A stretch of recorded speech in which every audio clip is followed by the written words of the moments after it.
Hamma narsa oddiy hayotdek boshlangan edi. Men erim Rossiyada ishlab yurgan, uyda yolg'iz qolgan ayol edim. Har kuni ertalab ishga borib, kechqurun charchab uyga qaytardim. Uyimga juda yaqin joyda ishlardim. Kichik bir ofisda tozalovchi edim. U yerda katta kompaniya egasi, yaxshi kiyinadigan, muloyim, so'zi shirin inson bo'lgan Rahmat aka rahbarlik qilardi. Avvalida u menga mehribon ustozdek edi. Og'ir sumkamni ko'tarib berar, yo'l yo'riq ko'rsatar, hatto ba'zida choy quyib ham berar edi. Men faqat o'z ishim bilan band edim. Kim nima deyishdan qat'iy nazar, erimga sadoqatli, voyaga yetgan farzandimning onasi edim. Bir kuni kechki payt ishdan chiqishimga yaqin Rahmat aka o'zi chaqirdi. "Opoq, bugun kechgacha ish qoladi. Agar yordam bersangiz, ozgina qo'shimcha haq to'layman" dedi. Men rozi bo'ldim. Haqiqatda ham hech shubham yo'q edi, ammo u kunning kechasi men uchun boshlanish edi. O'sha kecha ish tugadi. Men cho'ntak telefonimni chiqarib, uyimga jo'nash uchun tayyorgarlik ko'rayotgan edim. U yonimga keldi. Yumshoq ovoz bilan gapira boshladi. "Har kuni ko'raman sizni. Juda sovsiz, tinchsiz, lekin yolg'iz. Menga ham sizning kabi halol odam kerak." Men hayron qoldim. Hayotimda birinchi marta bunday vaziyatga tushayotganim uchun qattiq bezovta bo'ldim. "Rahmat aka, men faqat ishimni qilganman. Iltimos boshqacha o'ylamang", dedim. U kulimsirab javob berdi. "Hech narsa qilmaysiz. Menga shunchaki vaqt ajrating. Men ham yolg'iz." Men darrov ketdim. O'sha kundan so'ng har kuni ishda ham, ishdan keyin ham u mendan e'tibor talab qila boshladi. Kechasi men uyda yolg'iz ekanimni bilib, telefonimga SMSlar yuborar, "Uyingizga borsam bo'ladimi?" deb so'rardi. Men rad qildim. Katta shaxs, mol dunyo, hatto ishimdan bo'shatish bilan qo'rqitsa ham men qaramadim. Chunki men o'zimni, farzandimni va erimni uyaltirgim kelmasdi. Haqiqatga sadoqat bilan qaradim. Ammo kunlar o'tib, u asta-sekin menga qarshilik ko'rsata boshladi. Ishimni og'irlashtirdi, so'zlarini qattiq qilib aytadigan bo'ldi. To'satdan menga nisbatan shafqatsizlik qilishni boshladi.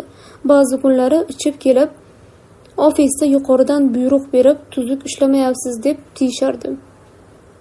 Bir kuni kechasi eshigimni taqillatdi. "Ishdan bo'shataman, lekin avval yuragidagi gapni eshit.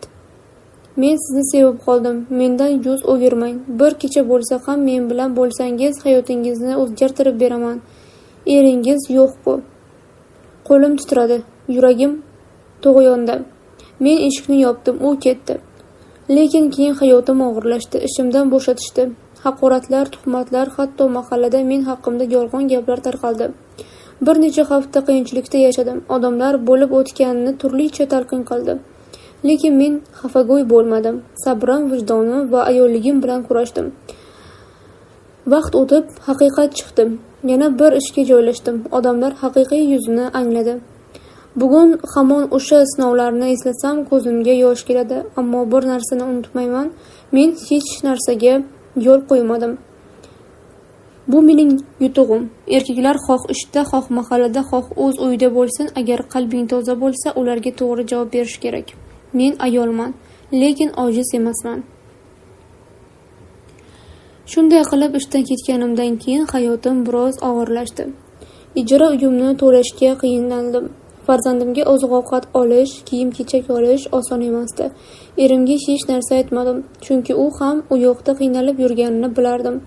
Men bizning sha'nimizni saqlash uchun tam emas, qadr-qimmatim bilan kurashishni tanlagan ayol edim.